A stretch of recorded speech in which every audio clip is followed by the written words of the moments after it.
Hello, everyone. Happy Sunday and welcome back to the Upset Podcast. We're happy that you tuned in this evening. And by we, I mean these great people here.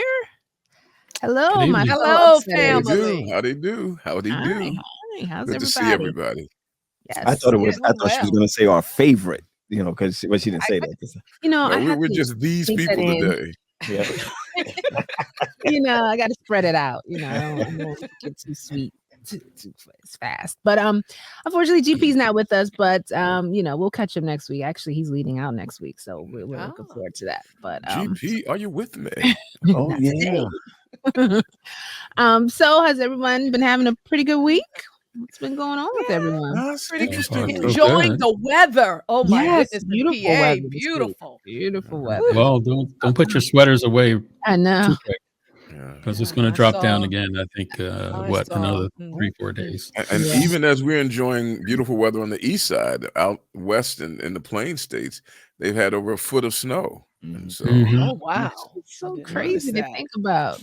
Really Mid-April, that's happening. Wow. Mercy. Well, I know one thing I'm looking forward to this coming week is spring break. Now, I'm not in school, but my children are, and they'll be out for spring break. And for the first time, I think since they've been in school, I'm actually going to take off and spend spring break with them. Very nice.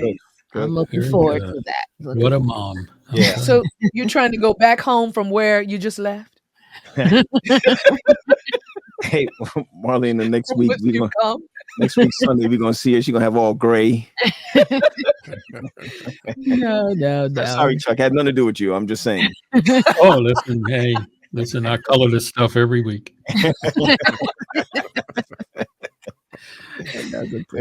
But what's been going on? Like in the news, what's sticking out to you guys? What are you seeing? What's of interest to you right now? Well, here in Philadelphia, we have a double whammy. Last week, there was a shooting at one of the transportation stations here in the city of Philadelphia that involved police officers, and 2 women were shot along with another man, and then a 4th person was shot later on. And then yesterday, there was a shooting, of course, in the subway system of New York City that also involved Philadelphia tangentially, and so we're now at a point where the violence has entered into the commonplace sites of public transportation, and people are really nervous. Wow, I see why. Yeah, and then the promotion to put more guns on the streets. I just don't get it. When so many people are dying. There was a story that happened in Virginia. This guy, he kills his wife. Shoots her in the head because he got mad that her family was getting involved in their relationship. So he shoots her in the head because he was about to set the dog on fire. And she said, "No, don't set the dog on fire. Just take me." He says, "Okay." So he shoots her in the head. And then he goes to his dad's house and he gets mad that his dad is not trying to help him. So he says, "I killed my dad because he really wasn't supporting me, but he was supporting me." And then he found out his dad had 20,000 in the bank. He says, "All I needed was 1,000." So he didn't feel so bad about that. So he was on this shooting spree. And so he goes and get his cousin because he wanted to shoot the guys who were, his cousin had a beef with, he said. And so the cousin was acting crazy and deranged. So he just shoots his cousin in the head. He goes back and sets his house on fire where his girlfriend was. And he just says, "I just went off. I had 20 guns." 20 guns? 20 guns. And yet we're still fighting against guns, wanting to put more guns on the street. I don't get that. I don't get it. Marlena, you just brought the show all the way down. Thanks. I'm sorry. What's disgusting with for me in this whole gun control and gun possession and gun usage is that every time there is a mass shooting, the government officials break their neck to get to the microphone to say, "Oh, this is terrible. We need to do better. Gun laws, the whole thing." After every mass shooting, everybody has to make a statement. Right. Yeah. "Oh, this is terrible. We have too many guns." But nothing happens. Is done. Yeah, and they don't necessarily remove the guns. They just want to regulate. They say we need to do more regulation, make sure it's in the right people's hands. But Yeah, we so know one of those regulations is that they're requiring serial numbers to be printed on those 3D guns that people are printing at home. The ghost guns, yeah. Yep. Yeah. hmm Yep. Serial number, really? See, we're having a show talking about guns and whether we as Christians or people should be carrying. So Mm. How many of you have guns? Raise your hand. Yeah, Go you're ahead, talking to the Tal. chat, Go right? ahead, 'Cause Tal. Go ahead, Tal. look at us. We're like, Tal we'll said, wait I till got a machine gun. No, Go ahead, Tal. wow, Go that was ahead. amazing. Your reaction was like, we'll wait for no the one show. wants to I don't raise their have a hand gun. after that I don't have a story. gun. The difference is that mine's not on the street. It's right Well, here. okay. Or didn't start there. Oh, it's right there. Just Yeah, right put here. it in your glove somewhere. compartment. It's And right over we don't here. want to see you shot up on the street. Nah. Well, we'll bring it back when we talk about this subject. But I'm always amazed. Jesus told his disciples when they went out the first time, don't carry anything with him. And then before he was arrested, he said, "Now, last time I told you don't take anything, but if you don't have a sword, sell your cloak and go buy one." And they said, "We got two." And Jesus said, "That might hold you."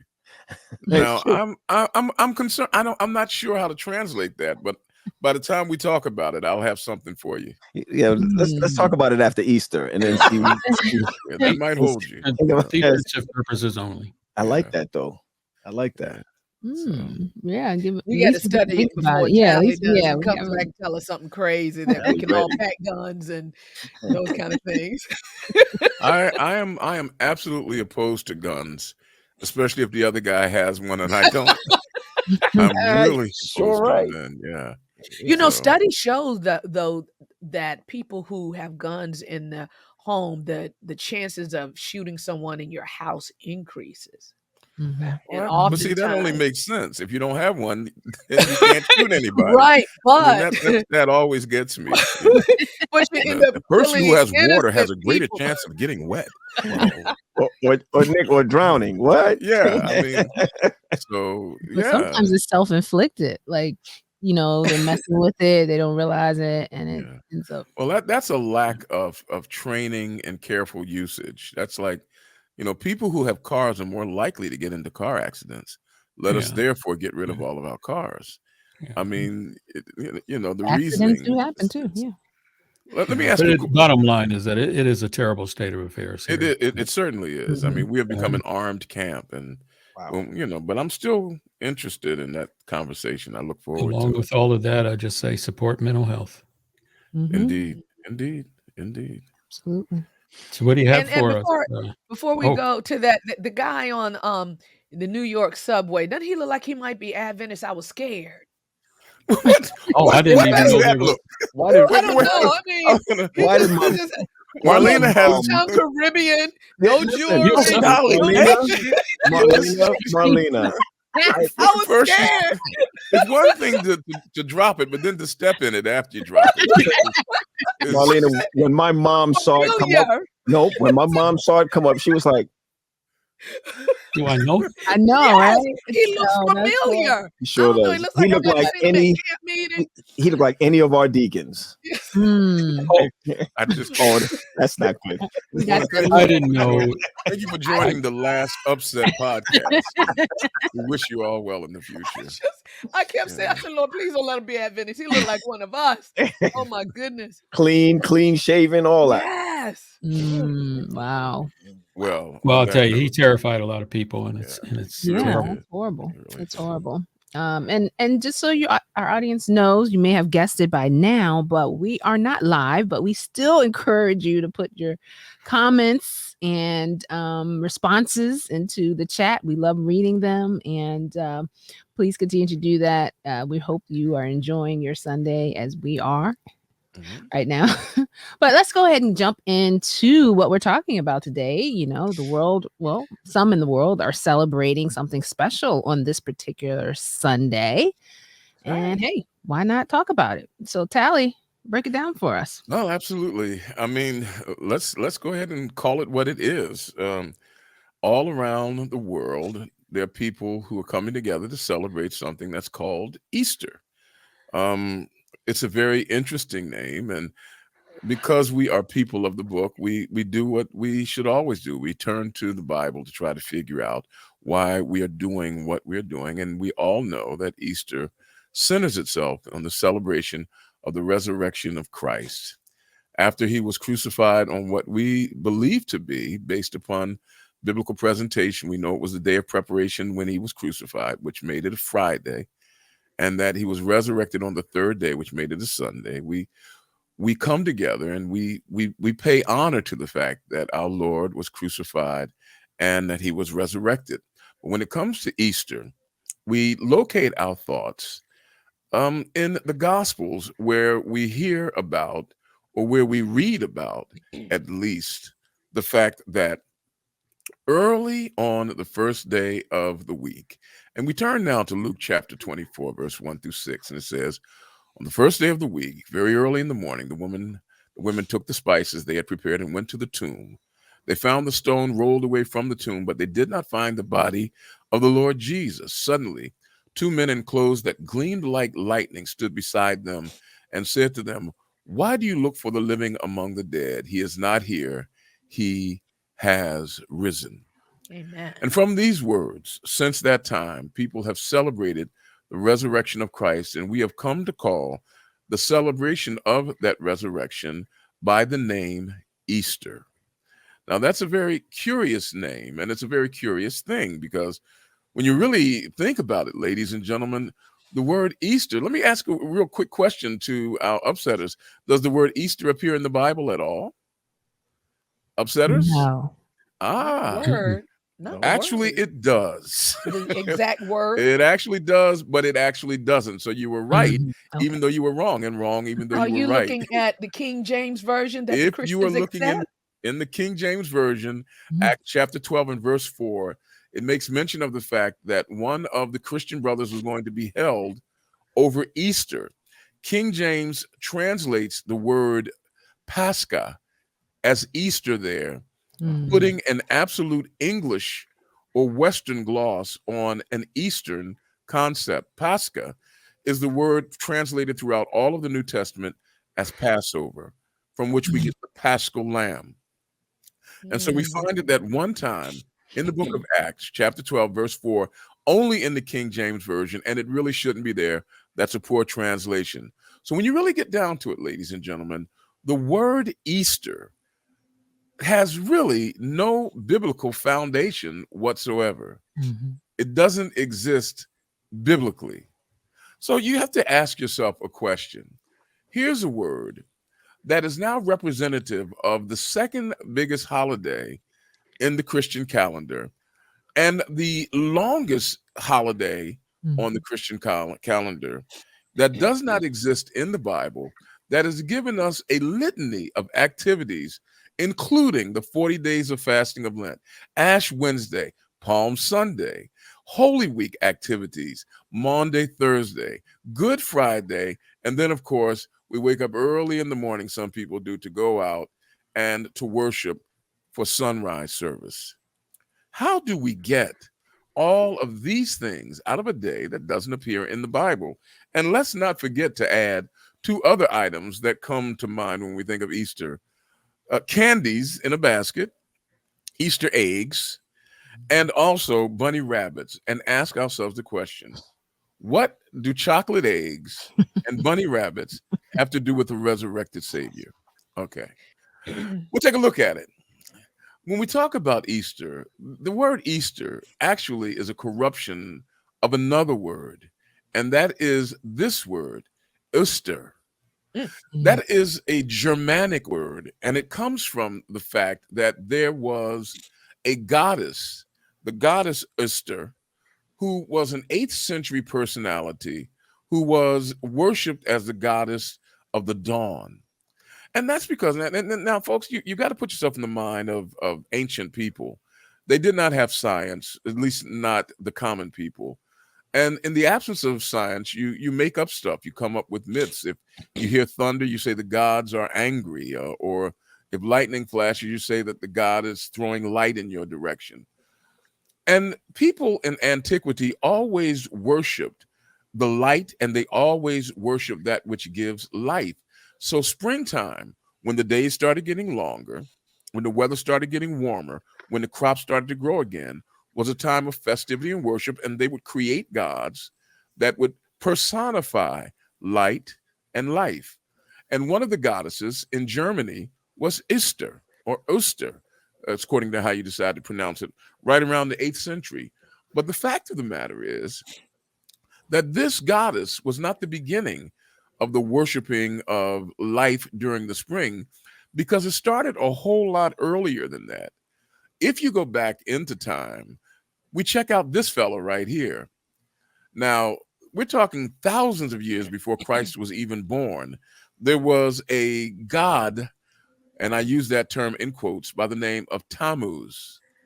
Tammuz was the Sumerian god of fertility. And by Sumerian, we're speaking of Mesopotamian, Chaldean, Babylonian, Assyrian. We're talking thousands of years before Christ. And there are all sorts of stories surrounding this god, but suffice it for our conversation to say that this was the god of fertility who gave birth to the crops and who gave birth to life itself and who gave light to the world. And this god was worshipped along with his consort, who had different names at different times, but she was known as the Queen of Heaven. Now, when you think of life in antiquity, there were two symbols of life that were always in connection with the god Tammuz and any other life-giving god. One was eggs, and the other one were bunnies. We all know that bunnies multiply, and eggs represent birth and life itself. So that's how we get eggs, and that's how we get bunnies. And they were associated with the different gods throughout the period of history. And these festivities, these festivals became holidays every spring where light and life would be celebrated. Now, the amazing thing is, even though Easter is not mentioned in the Bible, this guy, Tammuz, is. In one place, we see his name mentioned in the book of Ezekiel, where God warns Ezekiel about the behavior of his own people, where he said, again, you will see them doing things that are even more detestable. Then he brought me to the entrance of the north gate of the house of the Lord, and I saw women sitting there, mourning the god Tammuz. He said to me, do you see this, son of man? You will see things that are even more detestable than this. Now, this god Tammuz was worshipped even by the children of Israel because he was the god of life and light, and he was the god of fertility. And the Lord was displeased with the worship of this god and what he represented. Now, the question is this: Easter is not in the Bible, but we do see these other fertility cults in the Bible that were worshipped at the beginning of spring, that focused on light, that focused on life and fertility. And we see that there are warnings given about worshiping them.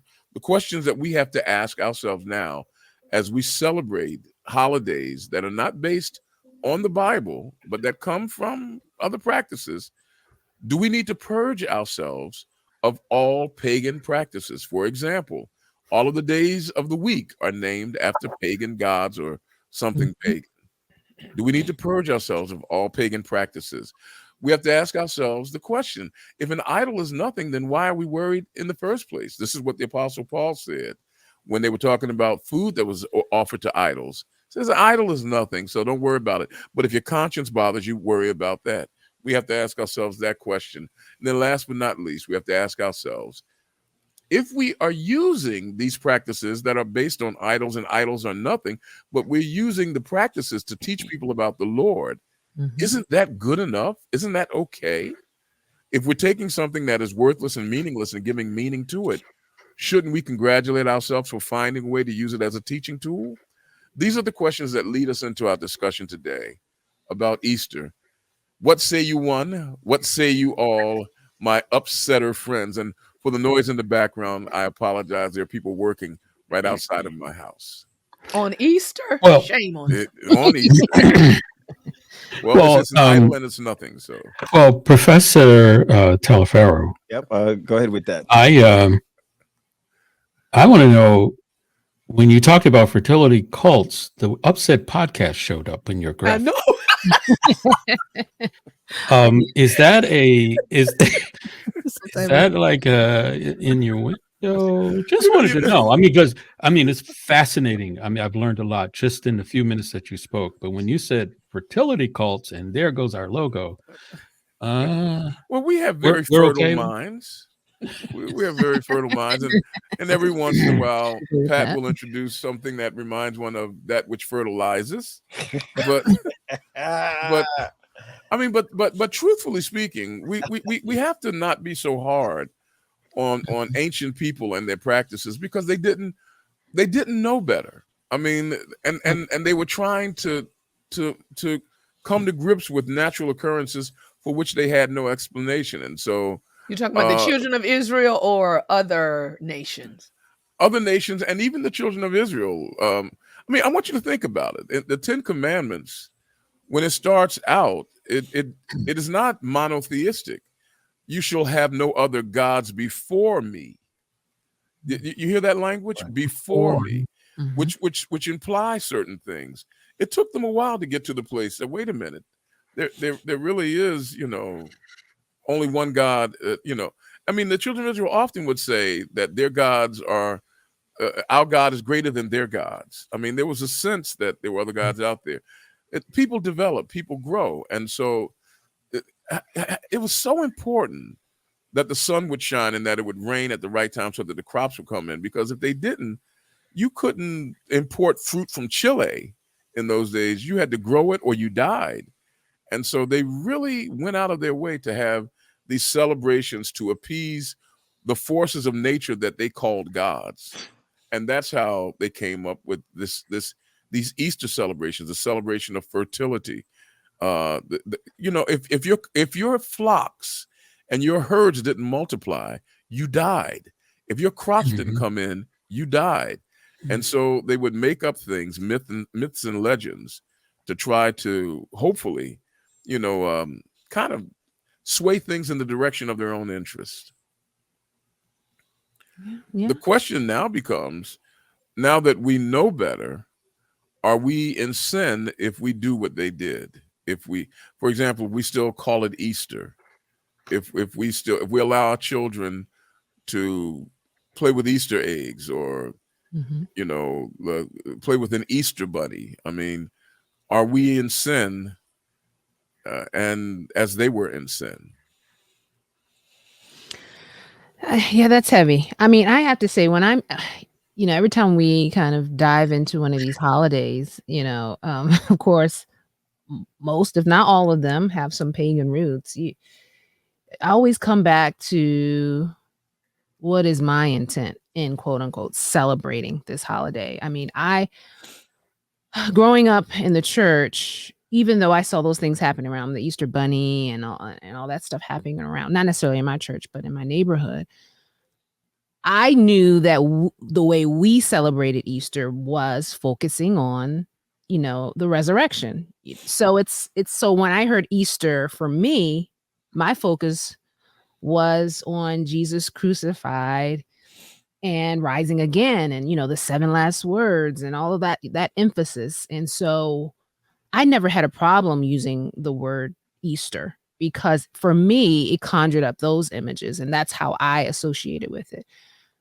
But it wasn't until I got older and I realized, when people heard, Christians or Adventists saying Easter, there was like, how dare you? That's so pagan. That's, and I'm like, why do we, even though it does have pagan roots, we understand that there is a Christian celebration associated with it. Why can't we associate with that if that's our intent? So I personally, even though I don't celebrate the Easter bunny and eggs, and on the other side of your question too, I don't mind if my children, I mean, they're older now, but if they participate in an Easter egg hunt, it's fun. I mean, it's fun running around chasing eggs and putting them in your basket. Egg, are you saying you allow your children? Yeah, she said a little paganism for the kids is okay.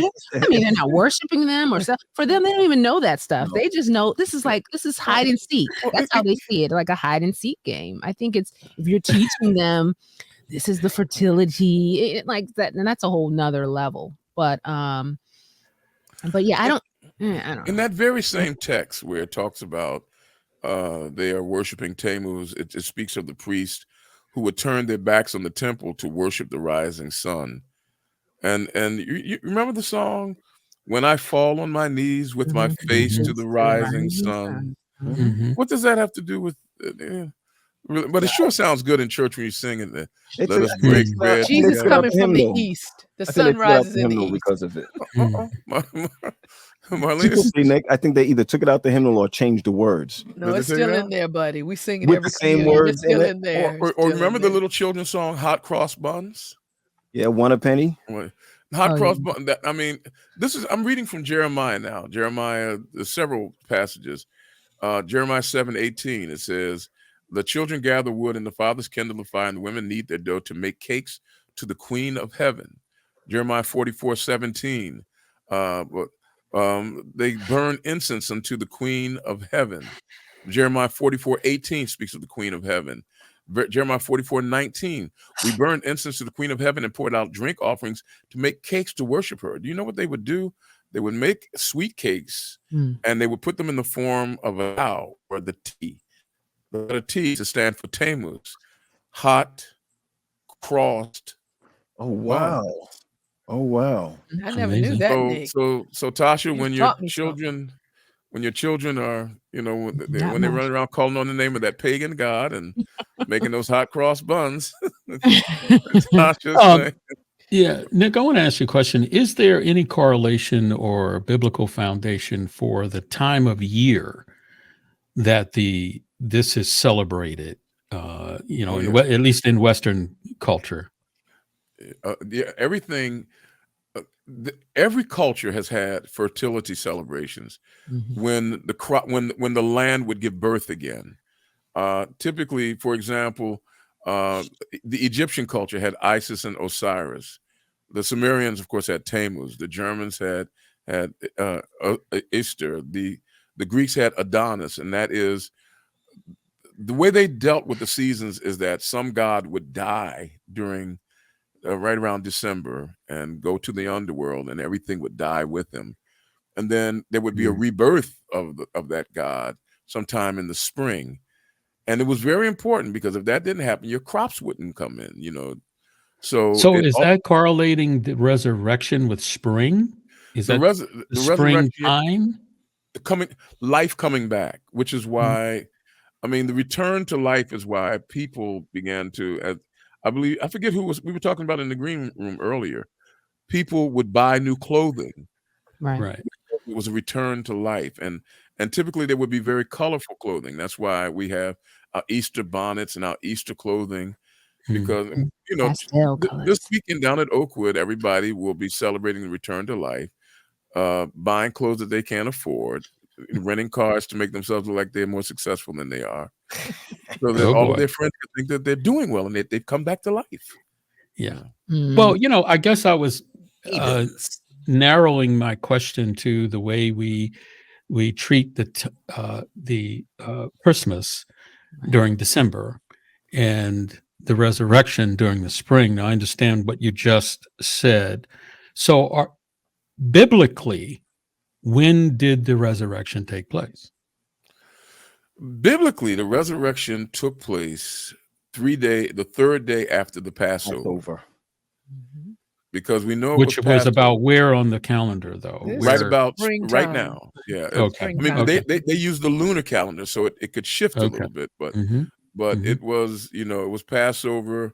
They were about to slay the lamb. It's an amazing story.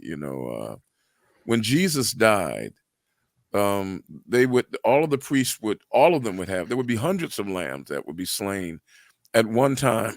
And right around the time that Jesus died, the lambs would be slain, and you would hear this awful bleating Mm. of sheep through Jerusalem. I mean, the screaming of these lambs as they were all being slain by the various priests all around the temple precinct. And Jesus was crucified not far from there. And so when he screamed out, "It is finished," it was a part of a beautiful cacophony of the sound of screaming lambs, and one lamb in particular. But I mean, that's a whole different sermon. Oh, I wish I had time. If you only had time. If I only had time. I mean, I'm gonna remember that for the 7 last words. if I only had time. But I do think that when I look at it is the greatest time that people come to church. I know we say Christmas, but they do come on Easter, which is one of the reasons why. And I know we're the upsetters. I can never understand why Oakwood will take so many of their preachers and have them at that celebration when your church should be open to the community with the pastor there. yeah. I just never was able to understand why would we pull that type of resource on that day. That's neither here nor there as far as it's concerned, but I do think that we got a lot of left wingers, and right wingers, and I have to be honest with you, I was one of them. But when I recognized the amount of people who are bypassing the pagan side of it and grasping who Jesus is, I said we need to calm down just a little bit. And I know I'm going to get flack for it, but I didn't grow up with Easter. I never did. Easter was not something in my church that I grew up with, that Easter was there and everybody dressed up for it. We never did any of those type of things. And I came from a large church in New York City, and they didn't do that. But I do know that when I look back at it, it's good for us to know, though. I think that's the key. Right. Once we know what it's about, I think we have a better idea of how learning about Christ and what he's done for us could wiggle around all what Satan has put in place.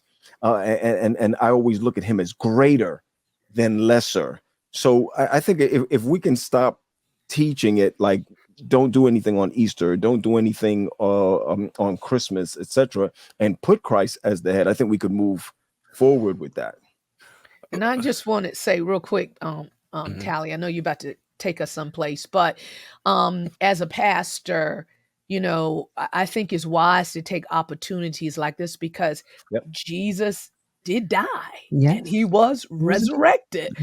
And that's why we come to church, because we're preparing for his second coming. And so even in my church, I say, we're going to celebrate the resurrection weekend, where, when Jesus got up, and so we'll talk about that and teach it in multiple ways. But I can say that there was one time a member came to me and she was a pastor, let's have an Easter egg hunt on Monday, for the kids. Just want to do it for the AY. I was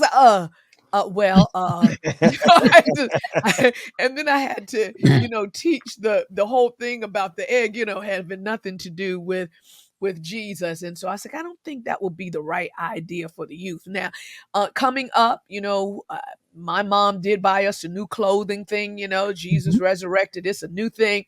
And so we all look forward to our new outfits on Easter weekend, on Easter Sabbath. And so, you just take those opportunities to teach people, the real purpose of Christ, and certainly, his dying for us, without getting all into, the Easter bunny and stuff like that, and letting them know that had nothing to do with Jesus Christ. That's what I do as a pastor.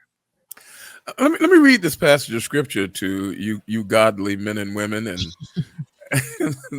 and see what your thoughts are. I mean, 1 Corinthians chapter 10, the Apostle Paul, in dealing with this very issue about the syncretism of pagan practice with Christian fellowship and activity, he says, "But I say that the things which the Gentiles sacrifice, they sacrifice to devils and not to God. I would not that ye should have fellowship with devils." Now, when you think about it, the fertility rituals that were a part of Tammuz and Adonis and Easter of Germany, these fertility practices always involved activities that were typically sexual in nature. I mean, and this would happen right in the temple precincts in most of these cultures. Some of them would actually have ritual prostitutes who would be servicing, and the priest would often get involved. I would imagine at that point that you wouldn't have had any shortage of people registering to go into the ministry.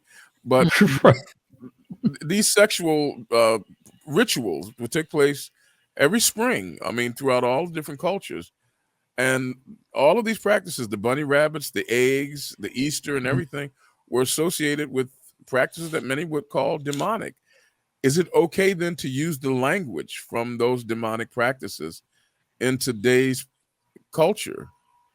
And so you're saying Easter, when you say the language, you're referring to Easter, yeah, I mean, you Mhm. know. So And what if we just celebrate the event of Jesus, yeah, resurrection? resurrection. And some people do. They say Resurrection We just Sunday, celebrate resurrection. his resurrection. no, of Nothing, course no not. eggs, Of, none of that. of course, now the resurrection is supposedly connected to the celebration of communion and baptism. Mhm. You know, when you baptize a person, they're coming up, and then so those celebrations are supposedly taken care of. So, are we adding one superfluously? Well, I think we can preach the resurrection at any time, outside Correct. of communion, outside of We can preach any it, other. but I mean, but we're talking about an observation and a ritualized practice of a Right. holiday, Right. which of course means holy day. All right. Well, I mean, it's the same like Christmas. You know, we were saying we use Christmas as an opportunity to talk about the birth of Christ, even though we know that he wasn't born in December. But that's where the heightened awareness of this. I mean, I think if we were trying to prove something historically or whatever, that might, but if our aim is, okay, people, this is on people's minds right now, let's capitalize on this interest in this subject right now and use it as a teaching moment. If that's our motivation, then I don't see a problem with it. I mean, anytime you think about marketing, that's what they say. Where are people going? What are people thinking about right now? Use that to get your message across. That same thing applies to the gospel. Same thing applies to the Bible, I think. And Listen, when Paul said, go ahead, Marlene. I became as all men that I might win some. You know, Listen, I so do Easter every week. every week. New shoes, or Oh Lord, here we go. Here we go. But No. When I think of, oh Lord, let me see. I do Easter. The resurrection. We ought to be thinking about it all the time. Every day, It's spirit of not prophecy something said. that. well, in essence, it happens to us every day. Mhm. Mhm. when we talking wake about- up, huh? When Oh, we when wake spirit- up in the morning. I thought you were going to say dying daily, but yeah, you're right about that. I mean, we do, and I do think that, man, if I ever had the opportunity of being in the church again, which now this is probably going to stop me, I would have an Easter egg hunt. Would you really? Yes, I would. Okay. And And why let me- would you have this ritual of paganism at your church? Is there any way you can form that question any differently? Oh no, I'm sorry. No. I meant nothing pejorative by it. And Our youth leader, maybe you want to phrase that a different way. it might be the last year. So let me just go ahead and say, no, let me just say this, right? How hypocritical can we be that when you step foot in our Christian church, everything in the sanctuary that we so revere Mhm. is pagan. Mhm. Well, The pews are pagan.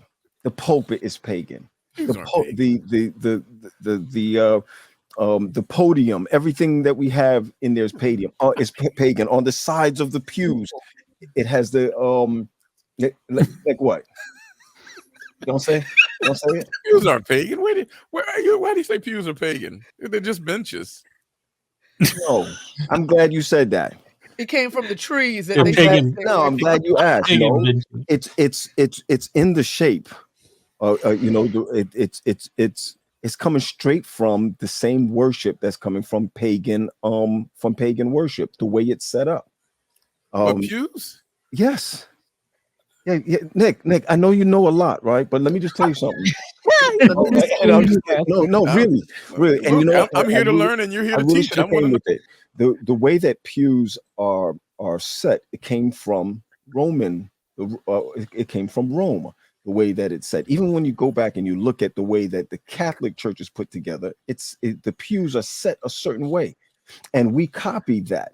If you look at even if you look at pews now, and I'm talking about great pews, they even have the signatures of the cross that's on the side. The cross is pagan.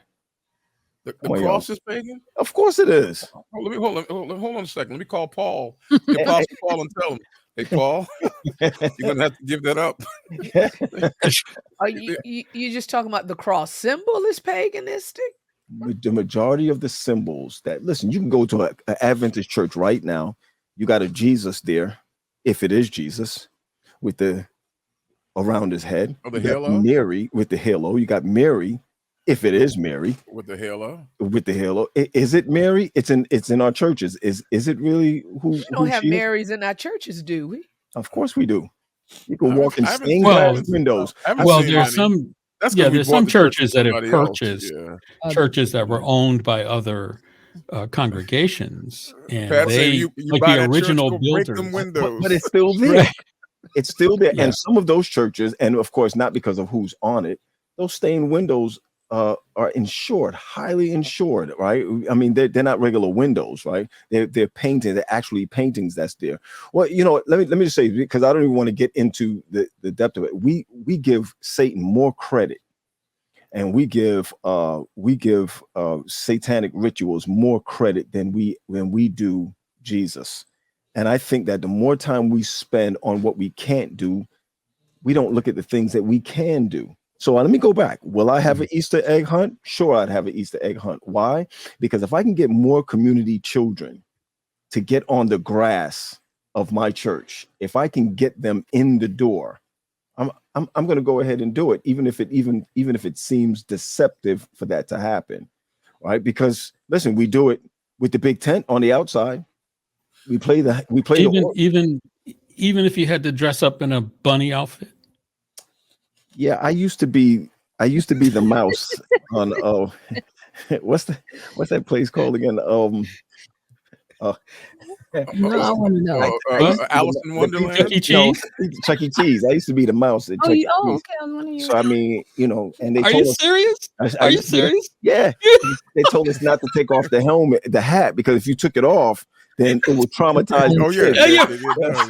Yeah. So you couldn't take it off. So man, I'd be hot in there. You go from were a cartoon mouse at mountain. Chuck E. Cheese. Listen, down at Oakwood, across from. They had I think it's Chuck E. Cheese is still there. Yes. Now, are we talking about Easter, or are we talking about me being the Chuck E. Cheese mouse? Both. I'm sorry. I'm just imagining Easter you all together. Oh my Well, goodness. he certainly has the energy for it. You go from being the mouse of Chuck E. Cheese to the rat of Easter. I mean, we often talk about what we do in our sanctuary. The truth of the matter is, we have no sanctuaries. Yeah, true. I agree. What we have is meeting halls. I agree. You hear people say, you can't do this in the sanctuary. Churches, they don't have sanctuaries. A sanctuary was something where the priests operated and worked. It's a copy. It's not even a copy. It's a shadow. It's not even a shadow. Yeah, listen, something else, Marlena. Go ahead. This is One great. more time. Every time you say something, no, it's not that either. Watermark. No. I mean, it's a building. It is an attempt to create something, to give more meaning to something. And so we talk about the sanctuary, and we'll do things like we'll say, well, when in the days of Israel, people would would be quiet in the sanctuary. The Lord is in his holy temple. Let all the earth be silent. We do all of those things, but the truth of the matter is that the church, it has no sanctuary.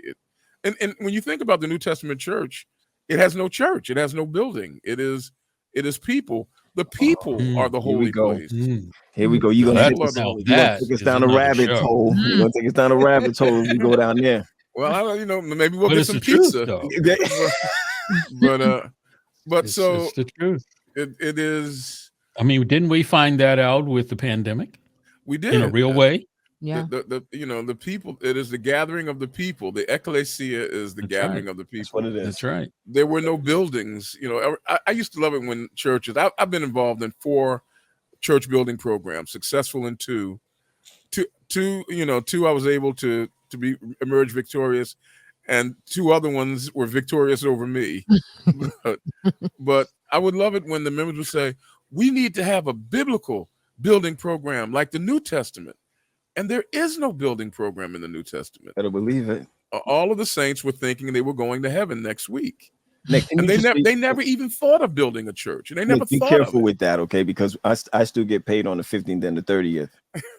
And if everybody believed that, then I wouldn't be getting paid. So let's just go ahead and continue where we going. And so I mean, where Pat says that pews are pagan, What about steeples? That's not pagan? It's every culture reserved the highest place for their deities. That's right. Every culture. You're right. I mean, Israel built their temple on Mount Moriah because it was the highest point of Jerusalem. Right. Yeah, and so steeples point to that, create that highest place. Now, a lot of people think that it's a phallic symbol, and I'm not exactly sure which phalluses they had been regarding, but I've never seen one pointed like that with a cross at the end. Is it maybe somebody's nose, Nick? It could be a nose. It just could be. So basically, what I'm hearing is religious plagiarism. Or religious recapitulation. We capitulate things. Okay, hold on, let me get my dictionary. we copy things. In other words, we borrow stuff from previous cultures. Sure, definitely. But is that wrong? When you think about it, I remember growing up, we always heard, "Oh, everything God has, the devil has counterfeit." God created music in heaven, and the devil came and created the devil music. God did this, and then the devil created. Maybe it's time to flip that thing. Yeah, we're taking it back. We're gonna make this a good thing just because you tried to make it. Let's take it back. Everything the devil got, the Lord got a copy. hey.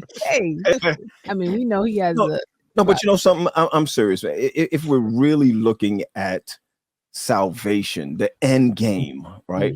Go ahead, Pat. I was going there. Go ahead. No, really though, I think that our traditions hold us captive, and if we can let go of some of that, then we could be able to capture what it is that the gospel. We could let the gospel go and be free.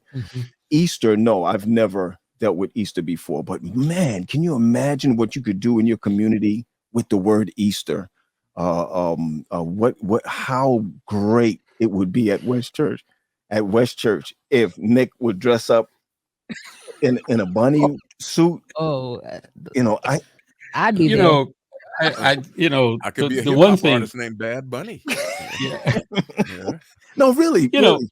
Come on. No, I was just going to say, but the one shameful part of this, and this is for Christmas as well, that I found a statistic that in America,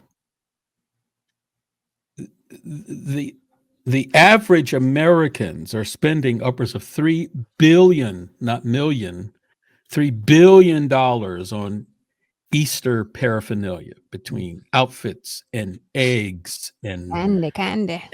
And the candy, $3 billion. That's a lot of money. Well, I did to go be to rolling around, and $4 billion on dental care. Yeah, and a cardiac surgeon. And so there's always the profiting end of all of this. Oh yeah, that's a part of it too. Take advantage of it. Yeah, they do it. We are warned early on about making copies of things. Thou shalt not make any graven image of anything in heaven or on earth. In other, being careful about what we copy. So how do we translate that when it comes to practices and rituals that come from places that we do not agree with nor support? I mean, we've already, Christmas is, we've really, Christmas is a part of who we are as a culture. And Black people really, we love holidays as Black people. If for no other reason, we get off work, but and you eat, and so we love gifts. So when we copy things like, for example, Good Friday, and who is it good for? I mean, and Lent. I mean, what does Lent have to do with the crucifixion? But yet, I mean, Yeah. so I just when read When on I was that. little, Lent only meant that stuff I had in my pocket. Of course, my parents never taught me the religious aspect. Yeah. Lent? Oh, I only found out like when I would see people with the ashes on their forehead and I would ask, right. what What's is Hmm. that? that? why your face Yeah, dirty? yeah. I'm Yeah. like, you Did have you some, wash your face today? Well, first you would know they were yeah. of the Catholic faith Right, whenever you saw ash, right. I think. But Hmm. you Oh know, no, you I could think be many of Episcopal. the Episcopalian. right. I was about Episcopalians, to yeah. say, Yeah. yeah. Yeah. Many of the other faiths do it now as well. But Mm. we don't participate in Lent or Yeah. um Friday, Good Friday and We're things like starting that. to. I'm watching preachers online. I'm sorry. I'm watching Seventh-day Adventist pastors online, um, hired. I'm not, that's talking about Lent. That's that's Mhm. discussing what have you. They have questions about what have Sacrifice. you sacrificed for Lent this time, and I'm talking about Adventist pastors that are doing it. Yeah. Now, again, I'm not going to what's right and what's wrong right now. If that person is doing that based on using honey to catch flies, I say, you know, go. You at least need to be able to explain why you're doing what you're doing. You have to at least explain, because one thing, and y'all, I know Nick is going to jump me for this. You know, Adventism is still Adventism. And God is still looking for a last day church and last day. Yes, Nick, God is looking for a last day church. I'm glad you retired out of this thing, because I'm not sure. Well, And we do know that last day church is a conglomeration of oh, saints oh that yeah, God yeah, yeah, calls yeah, yeah. together. We do Oh yeah, know I that, think we are a part of. We need to have a show on this. I believe we are a part of that last day church, but I also believe that there are so many things that Jesus did why he got crucified, because he crossed the line. right? Hmm. So many different things. I mean, down to washing his hands. Who you're Hmm. eating with, all of those type of stuff. And I think that I thank God for our forefathers, even in Adventism, that came through and said, "Don't do this, don't do that, don't do the other," and they thought they were doing the right thing. But it's time for us to get out there and reach the community where where they are, and teach it. Right. Right. So I Right. don't have a problem with. Right. I'm gonna say it again: wearing the Easter bunny, but then they can't just leave after that. Wearing a suit, but they just can't leave after that. There has to be some way of keeping them in the revolving door. And I don't. Yeah. What I hear you saying, Pat, is that we need to take advantage of the momentum Right. of this holiday and tell the truth about the holiday. Oh yeah. Right. We could use that momentum because there's a lot of attention put on this. And this is an opportunity for us to tell the rest of the story. Right. I'm with you, man. That's I'm what with it you. is. I'm We with just you. take everybody back to Jesus. I mean, that's That's it. that's the whole point. Paul says, all I want to know about is Jesus and him crucified. So let's take him to the Mhm. story. Do you really think, everyone, that if you sat down and had a conversation with family, friends, community, whatever the case is, about Tammuz and Nimrod, I think that would intrigue them more on who Mhm. Christ is, more than turn around and I say, "Hey, agree with I don't even you. I want to do agree this with you. anymore." I mean, I I think agree with that's what we need to be you. It's a teaching teaching them. moment. Yeah, Mm-hmm. yeah, Mm-hmm. I Yeah. think so. And stop being so point And Nick, fingered. we don't read lips. Oh, Yeah, I just noticed that. Did she? The, What just the happened? no, he was I talking had muted muted. because they were doing some work, but I mean, Oh, but that's how we get a lot of like Charles said earlier about copying others. I mean, people would have Sunday. Mm-hmm. People go to church on Sunday, and others, and let's face it, what we do on Sabbath, we'll ask a question: what is the right day to worship on? right. And that is the wrong question. That's not a biblical Mm-hmm. question. It's not. It's not. Yeah, Come on, Nick. It's Sabbath not. was never meant for. It was never defined as the day of worship. It was defined as the day of rest. This is our But last but day. we took Sunday and we capitulated. We recapitulated it. We said we're going to do everything on Saturday that people did on Sunday. That's right. So they had Sabbath school.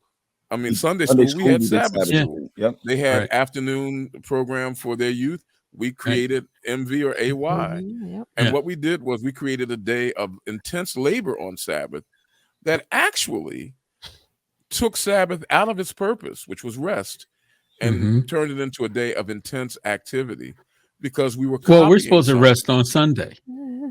Well, that's See, we why. rest That's on why. Sunday. But that's That's why not true Adventists. unless if you're a Pathfinder director, you don't rest on Sunday. You want to make an Adventist mad? Make an Adventist mad. Tell them at the end of church on Saturday, say let's meet tomorrow to do this.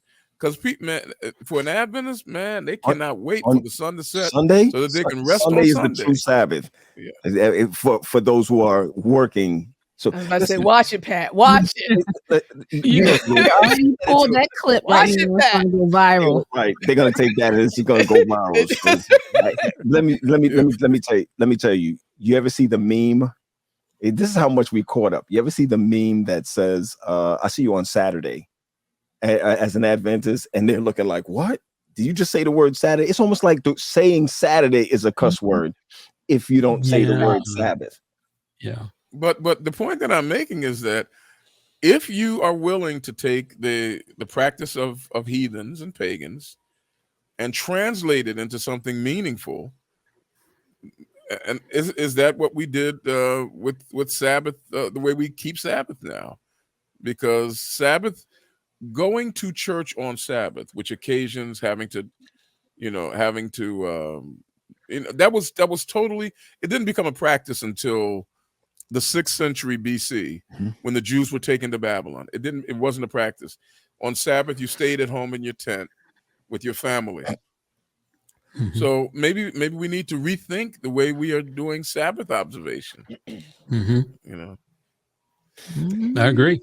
Yeah, I think the pandemic has heightened that. Yep. Marlena just said, she just blinked in Morse code to her members. I don't care what Tally said. You better have yourself right here in this church on Sabbath. Y'all know I always disagree. Well, the thing about Sabbath too is bringing us together for worship, and I do, because there's still Hebrews chapter 10 where he says, forsake not the assembling of ourselves one with another as the manner of some is, but all the more as we exhort one another until the day Tasha, get ready of to Christ. So still have to come together. You've Allie saying doesn't have to be Sabbath, right? You've taken the one New Testament book. I was gonna say mute Nick that teaches on Sabbath. And what we ought to do on Sabbath, and twisted it. I did not twist it. I did not twist it. When that text about coming together, it was actually talking about coming together on days other than Sabbath. I mean, because the apostle said, when I do this so you don't have to do it on Sabbath, and when I come together, there's no gathering and all that. Just use the 40 days of Lent to come together. Use 40 days of Lent. Yeah, it'll just. I guess in reality, I mean, and I'm messing with everybody, we always borrow from our forebears, and sometimes the practices are things that don't really mean a whole lot. But they're practices that we borrow, and we use them to teach new things about old beliefs, and I guess we can do the same thing with holidays. Like, Thanksgiving has no real meaning, but we use it, and Easter came from the word comes from a German goddess about practices that were generated from a Sumerian idol. And I guess we can use that too. I mean, Tasha's already allowing her children to run around and do pagan things. And, so. Oh, mercy. Listen, and one day we need to have a conversation about some of the rituals we have at church. True. Baptisms, communion, how we do communion. So and no, Nick, I'm not calling it pagan right now, but sometimes you gotta ask yourself, how does these things really make sense? Right. How do the Last Supper? I think it's from sitting on them pagan pews. That's probably what it is. with no cushion. But Nick, I want to ask you, am I going to hell if I celebrate Resurrection Sunday? No, we'll find some other reason. But I asked that question for the people. Oh boy! Do you remember when Snell had Pastor Snell had service? Sunday service? He caught grief. Went viral like Like he committed the Bless his unpardonable heart. sin. Yeah, yeah. Well, that's because Adventists believe that Sunday in and of itself is ontologically evil. Right. That to do anything on Sunday is to do something wrong, because Sunday is a day dedicated to the worship of the sun. And you're following the Catholic Church. And you're following the Catholic Church in their authority. And Sabbath, and we follows Saturn.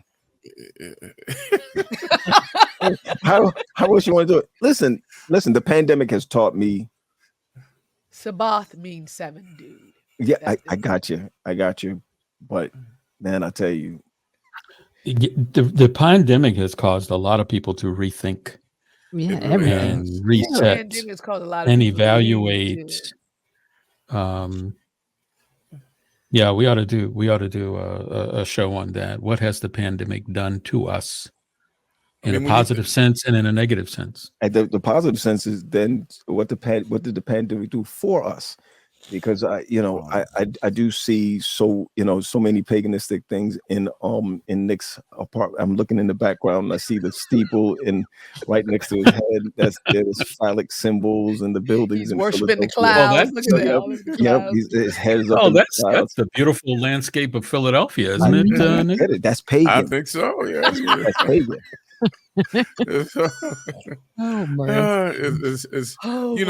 We are surrounded by elements of paganism.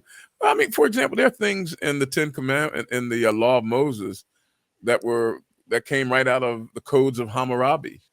For example, the Lex Talionis, which says, an eye for an eye and a tooth for a tooth, came directly from Hammurabi and the codes there. I mean, in the Bible, for example, how many of you know this? Finish this passage for me. For there is no other name under heaven whereby we must be saved. You all know that text, for in him we live and breathe and have our being. That's Bible, but it actually isn't Bible.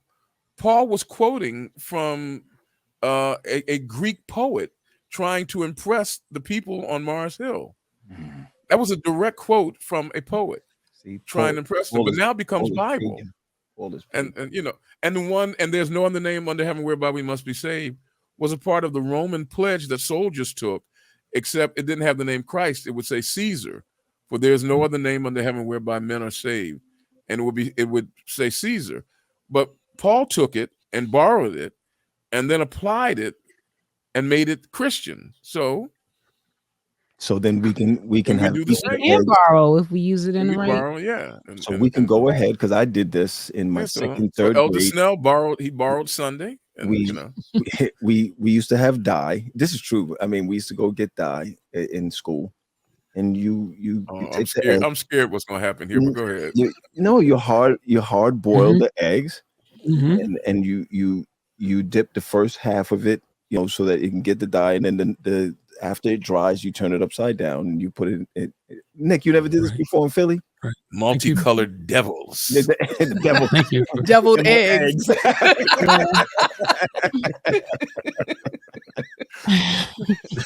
Tasha, we're sorry for your children that have to deal with all this paganistic stuff, but they're good. They're good. I was thinking about this. I was like, listening to us discuss what's pagan, what's not pagan.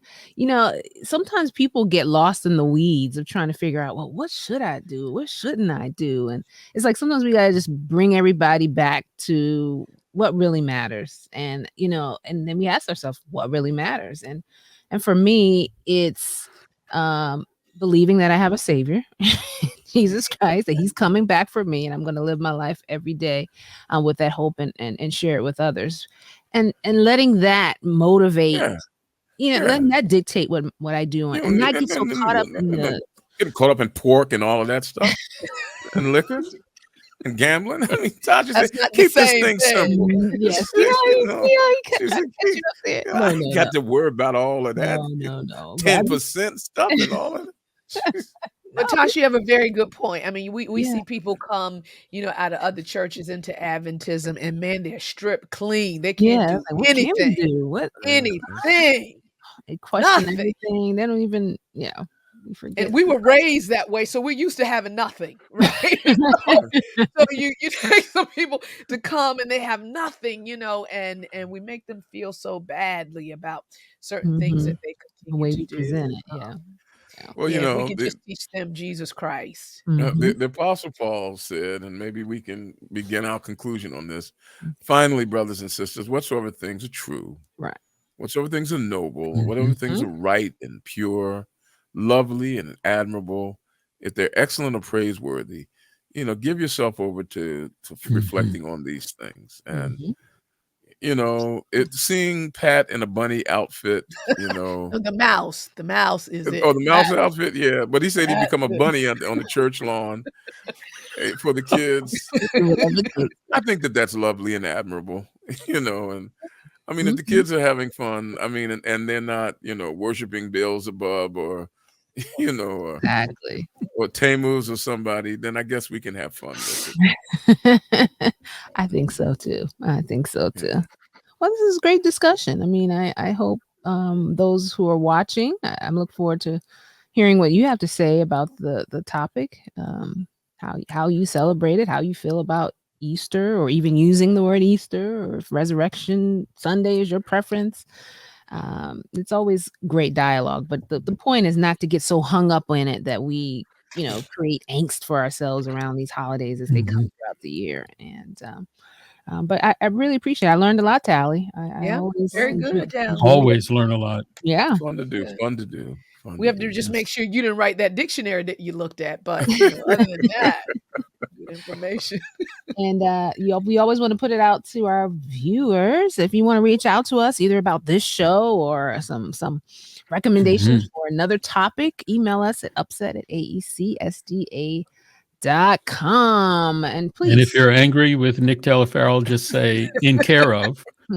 Yeah. Nick Put his name in the subject line so we know. And include a picture of yourself in a bunny suit. That's right. That's going to make all the difference. I personally want to thank you, Bill, because you're masterful at this, and every time you present, I learn. Yeah. I think we teach each other in this thing, but thanks, Chuck. I appreciate it. Yeah, this was great. All right, guys. Well, that wraps up this Easter Sunday discussion. And we look forward to Resurrection Day. Time for us to head off to our Easter egg hunts, but it's been great having this dialogue, and we look forward to seeing you all. To the rising sun. in a bunny suit, and I made a mistake. It is on 403, and it does say sun. It does. It's still there. It says sun. It's still there. I told you we sing it. Yeah. Marlene, thank you. Wow. Because Jesus is coming from the east when he comes. So I raise my face to the rising sun. Fix it up. I'm waiting for Marlena to give us a Bible study on sugar cured hams. No, I think Marlena said so there. It's like the minister taught. He says, now Jesus was crucified on a Friday and raised on a Sunday. Now he came out of the tomb, and if he sees his shadow on the third day. No. Oh my goodness. Natasha, anytime you're ready, you go on and hit that button. Yeah, hit that closing. Happy Sunday to all. Eject this picture. Just eject the picture. Bye, everybody. Bye, everybody.